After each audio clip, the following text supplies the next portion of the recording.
హనుమకొండ జిల్లా ధర్మసాగర్ మండలం కరుణాపురం గురుకుల హాస్టల్లో ఓ విద్యార్థి అనుమానాస్పదంగా మృతి చెందాడు. ఇంటర్ సెకండ్ ఇయర్ చదువుతున్న మణితేజ ప్రాణాలు కోల్పోయాడు. అతని మృతిపై తల్లిదండ్రులు అనుమానం వ్యక్తం చేస్తుండగా కాలేజీ ప్రిన్సిపల్ వాదన మరోలా ఉంది. అనారోగ్య కారణాలతోనే విద్యార్థి చనిపోయాడని ప్రిన్సిపల్ చెప్తున్నారు. అయితే ఈ నేపథ్యంలో పోలీసులు కేసు నమోదు చేసి దర్యాప్తు చేపట్టారు. ఇటు మణితేజ స్వగ్రామం హనుమకొండ జిల్లా షాయంపేట మండలం ప్రగతి సింగారం.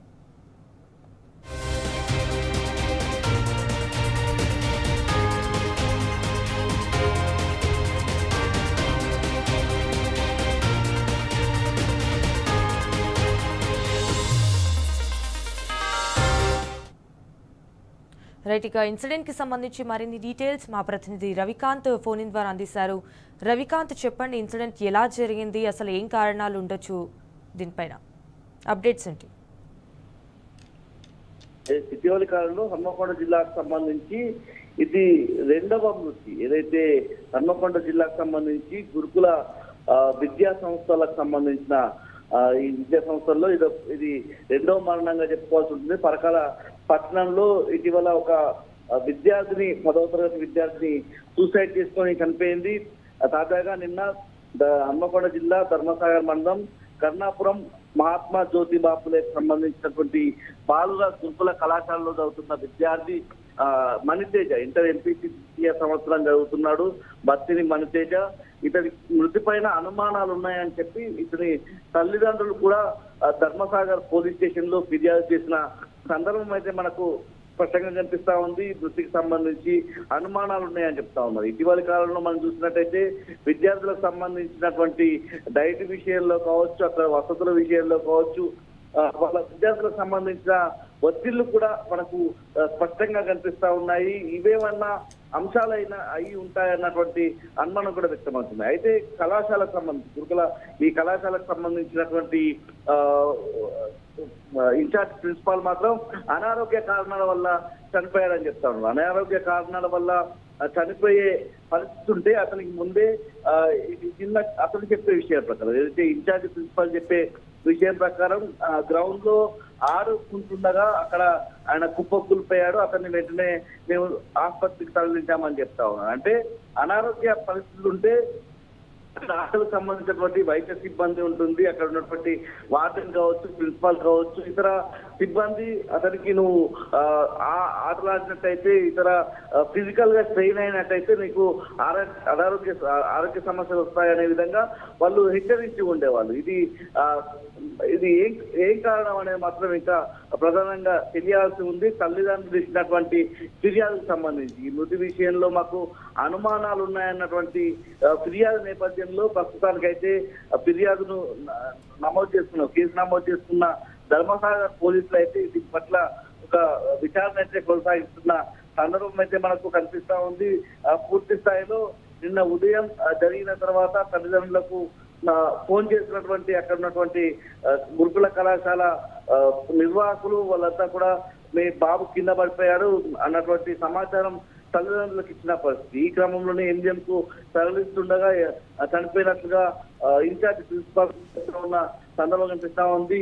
ఈ విద్యార్థికి సంబంధించి సొంత గ్రామం హన్మకొండ జిల్లా షాయంపేట మండలం ప్రగతి సింగారం గ్రామానికి సంబంధించింది. అంత్యక్రియలు కూడా పూర్తయిన పరిస్థితి. ఈ మృతి విషయంలో అనుమానాలు ఉన్నాయన్నటువంటి అంశాన్ని అయితే ఎవరైతే చనిపోయినటువంటి మణితేజ తల్లిదండ్రులు అయితే చెప్తా ఉన్న సందర్భం కనిపిస్తా ఉంది. పూర్తి స్థాయిలో దీని మీద విచారణ అయితే జరగాల్సిన అవసరం ఖచ్చితంగా కనిపిస్తా ఉంది. గతంలోనూ ఇటీవల పరకాలకు సంబంధించినటువంటి విద్యార్థి విషయం సంబంధించి పరకాల గురుకుల పాఠశాలకు సంబంధించినటువంటి అక్కడ కూడా ఒక విద్యార్థిని బాత్రూమ్ లో ఆత్మహత్య చేసుకొని చనిపోయినట్టుగా అక్కడ చెప్పిన సందర్భం. అంటే విద్యార్థులు ఒత్తిళ్లకు గురవుతా ఉన్నారా ఏంటి సమస్య అనేది దీని మీద ఒక నివేదిక రావాల్సిన అవసరం ఉంది. గురుకుల పాఠశాలల్లో ఏం జరుగుతోంది అసలు? ఈ కాంగ్రెస్ ప్రభుత్వం అధికారంలోకి వచ్చిన 18-19 నెలల కాలంలో దాదాపు 100 మంది విద్యార్థులు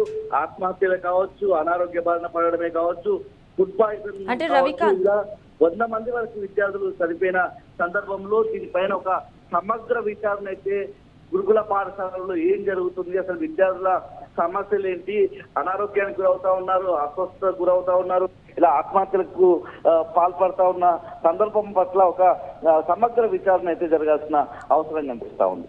ఇన్ఫాక్ట్ రవికాంత్, ఇటు అనారోగ్య కారణాలతోనే అంటే విద్యార్థి చనిపోయాడని ప్రిన్సిపల్ చెప్తున్నారు అన్నట్టుగా తెలుస్తోంది. సో ఎస్, అనారోగ్య కారణాలతోనే లేకపోతే వేరే రీజన్స్ ఏమైనా ఉన్నాయా దీనిపైన? ఫస్ట్ ఆఫ్ ఆల్ అంటే కాలేజ్ రియాక్షన్ ఎలా ఉంది, కాలేజ్ యాజమాన్యం రియాక్షన్ ఎలా ఉంది దీనిపైన? కాలేజ్ యాజమాన్యం చాలా నిర్లక్ష్యంగా చెప్తా ఉన్నారు. అక్కడ ప్రిన్సిపాల్ మాట్లాడే తీరు కూడా మనం అర్థం చేసుకోవచ్చు. చాలా నిర్లక్ష్యంగా ఈ బాబుకు గతం నుంచి కూడా ఆరోగ్య సమస్యలు ఉన్నాయి. ఇక్కడనే 9వ తరగతి 10వ తరగతి ఇంటర్మీడియట్ కూడా ఇక్కడే చదువుతా ఉన్నాడు. అయితే గతం నుంచి కూడా ఇతనికి ఆరోగ్య సమస్యలు ఉన్నాయన్నటువంటి అంశాన్ని స్పష్టంగా వ్యక్తం చేస్తా ఉన్నారు. అది కూడా చాలా నిర్లక్ష్యంగా చెప్తున్నట్టుగా మనకు స్పష్టంగా ఆయన ఇచ్చినటువంటి బయట ద్వారా మనం అర్థం చేసుకోవాల్సి ఉంటుంది. ఇంకా ఆరోగ్య సమస్యలు ఉంటే అతన్ని అసలు మీరు గ్రౌండ్కు వెళ్ళొద్దు, గ్రౌండ్కు వెళ్ళినట్టయితే అస్వస్థతకు గురయ్యే అవకాశం ఉంటుంది. మీరు మెడిసిన్స్ వాడుతూ ఉన్నారు కాబట్టి రెస్ట్ తీసుకునే మోడ్ లో ఉండాలి మీరు అన్నటువంటి సూచన చేయాల్సిన అక్కడ ఉన్నటువంటి గురుకుల కళాశాలకు సంబంధించిన నిర్వాహకులు ఇవాళ ఈ గురుకుల పాఠశాల నిర్వహణలో పూర్తిగా విఫలమయ్యారని మనం అర్థం చేసుకోవాల్సి ఉంటుంది. గ్రౌండ్ లో అంటే రన్నింగ్ చేస్తున్న గ్రౌండ్ లో ఒకసారిగా కింద పడిపోయారు. దీన్ని గమనించినటువంటి ఉపాధ్యాయులు వెంటనే వరంగల్ ఎంజిఎం ఆసుపత్రికి తరలించారు. ఈ క్రమంలోనే అతను చనిపోయాడు అన్నట్టుగా చెప్తా ఉన్న క్రమంలో 2-3 రోజుల నుంచి అనారోగ్యంగా ఉన్నట్టయితే అంటే ఆ 2-3 రోజుల క్రితమే ఇతను వచ్చాడు, మెడిసిన్స్ కూడా వాడుతూ ఉన్నాడని చెప్తా ఉన్నారు. మెడికల్ టీమ్ కు సంబంధించి ఇతన్ని కల్పించిన క్రమంలో ఎన్ని రోజులు రెస్ట్ తీసుకోవాల్సి ఉంటుంది.